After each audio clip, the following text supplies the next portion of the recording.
Hello, Umut here. Welcome to another video. Today I'm going to create an art journal with this beautiful paper pad from Stamperia. It's a scrapbooking paper called Voyage, probably it's Fantastic Voyages. And I use it to create my art journals.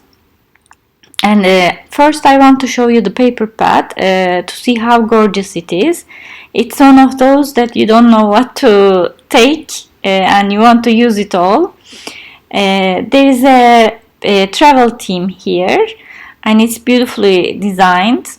One of you said when I showed this, you just take it and put it on a canvas and that's it. It's that gorgeous. I love these wallpaper designs as well. It's double-sided. These maps definitely attract me a lot, and there are balloons, cycles, everything related to travel, nice quotations, watches. I love it, especially this page, a train. I never used a train on my journal, so I'm very attracted to use this.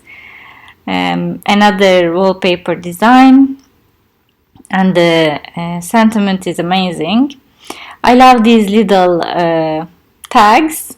You can just take it and put it on a tag to use really, and these are always useful to have backgrounds, to put your quotes on, balloons, another map that's gorgeous, other wallpaper design, and on the right there are cloaks that look absolutely gorgeous, which I want to use one day as well. Another nice design, and papers. So although it's very hard, I think I'm going to go with this map and use it in some part of my journal. And then I'm going to go with the train, definitely. Since I took this paper pad, I have my eye on this train, and I will use the quotation on that page as well, and the others another day. I'm going to cut this part of the map to put on the left side of my journal, and I'm going to place the train on the right side. You will see now. It's too big, obviously I cannot use all of it, but I will use a part of it, and I want to see the size of the train. I'm not going to take the smoke that's coming out of the train. I'll create it myself. And seeing this, now I know how much I can have. I don't want it to take a big part of my journal, so I think I will cut a little bit more and then stick it on my journal to have a start. I'll just use matte medium to stick my paper on the journal. And I'm not caring too much how it looks, because I'm going to use paint and make it blend in the page anyway. And I'm going around this train. I cut it, and with this marker, because I don't want the white edges to show. Also, obviously I didn't cut it perfectly, so this will make all the imperfections get lost. Now I will start making my background. I'm using a few colors of acrylic paints. These are mixed media fluid acrylics, again from Stamperia. I didn't use gesso, mainly because I was lazy, and I will layer many colors anyway. So I just went and started using the acrylic paint. This is a cream color. And then I will go darker and darker. I always prefer to layer my colors starting from light to dark, because when it's too dark it's harder to go back than it's light. This is a coffee color, and I will put some on my page, spread a little bit, but then I will use my baby wipe to have some texture at the same time. I am not smudging my paper, my baby wipe. I'm dabbing it. This way it creates a nice blend, and the other color also comes through, It creates a nice texture. So this is another way to apply paint, for example, if you want a different look and a little bit texture already on your background. My baby wipe is not too wet and it's not too dry, so it waited a little bit outside because I don't want the paint to get so watery. And I really like how it looks. Already I have some texture going on at the background. And now I'm going to go with another color, but I'm going to mix my paints to have the color that I want. So I'm mixing a light blue and then a green, again from Stamperia, and I want a little bit of greenish blue that will go with the colors of the paper. And again I'm going to take it from my plate and dab it on my page. I'm not going to cover it all. I will just have this bit of greenish blue on my page spread with the baby wipe. And after I finish this, I'm going to go and do some background stamping. I'm showing you the number of the stamp I'm using, again from Stamperia, so that it's easier to Google. They sell worldwide to craft shops, and I think the best way is for you to Google who sells Stamperia in your specific country and then see the product, searching in those pages. I used brown ink to stamp this background stamp that has crackles all over my page, and now my background is really looking nice and interesting. And it's time, after all this preparation, to stick my train. So I'm using again matte medium to stick my train. I will also cover the image with matte medium because I want to do shading with a marker afterwards. So this will make the image non-porous and I will be able to smudge everything.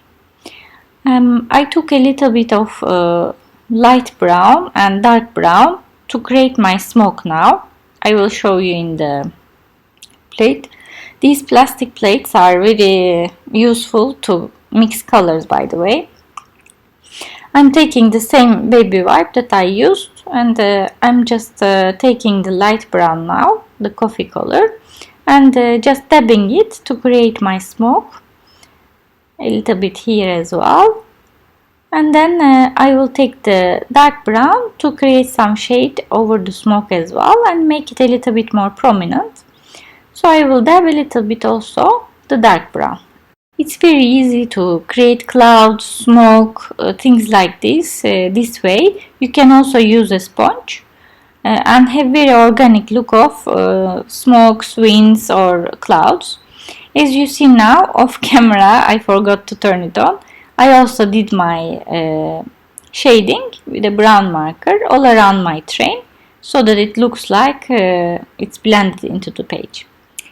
For my sentiment, I decided to use this chain because a train reminds me of metal, a little bit grunge look. So I wanted to have this interest. I'm just cutting this metal chain in pieces so that it looks like this sentiment is road sign or something that is hanging with this metal chain. And I'm just sticking this part of the chain at the back of my journal, and I'm using double-sided tape. That's why it's very useful always to leave one page empty at the back. This time I'm actually using the last page of my journal because when I was complaining about how bulky my journal gets and it's very difficult to journal at the back of it when it goes through, one of you suggested me that why don't I use one page from the front and one page from the back so the spine is more balanced, and it made a lot of sense, so I decided to try it. So this is actually the last page of the journal and I'm going to journal one from the front and one from the back, and maybe if you're having the same problem you might want to try and see if it works. I'm sticking the chain with a regular glue that is transparent. That is the important part. We don't want white glue to come through your beautiful chain. So I'm using a glue that disappears, that's transparent in color. It's also from Stamperia. I love this glue, by the way. It never dried out, never had clogging and stuff. So I'm going to ask them to send me a few of them because that's my favorite glue so far. I'm just sticking these chains as if it's hanging one after another. Of course, I'm not putting any behind the sentiment. It would be difficult. And I definitely like the look of it a lot. The one at the top is not aligning with the others, so I'm going to correct it as well. And I need to do a lot of shading around the map and this sentiment. But overall, I think it looks really nice. I'm also going to cover all this with my matte medium to be able to do again shading. That's very crucial, so I say it again and again. And the final stages, I'm going to highlight these things a little bit with my white gel pen. I believe it will make it more realistic and more organic looking. And I'm going to, of course, have a frame that is darker. I think this page needs the eye to draw it in the middle. So I'm using the darker color that I had on my plate and go around the edges with a sponge simply to have a frame. You can imagine the final step will be my splashes. For that I'm going to use the cream color that I used at the very beginning to bring everything together and to lighten up the page a little bit more. So I'm going to splash it all over the place. I watered down my paint a little bit and then I'm using a normal brush to splash. And I will call this page done. It's quite different, grungy looking, but I love the colors and my train and the sentiment. And also I like the metal embellishments. It certainly gives another interest. I hope you enjoyed this page as well. And if you did, please don't forget to hit the like button, subscribe to my channel if you haven't already, or leave me a comment down below to have a chat. Thanks so much for watching and hope to see you next time.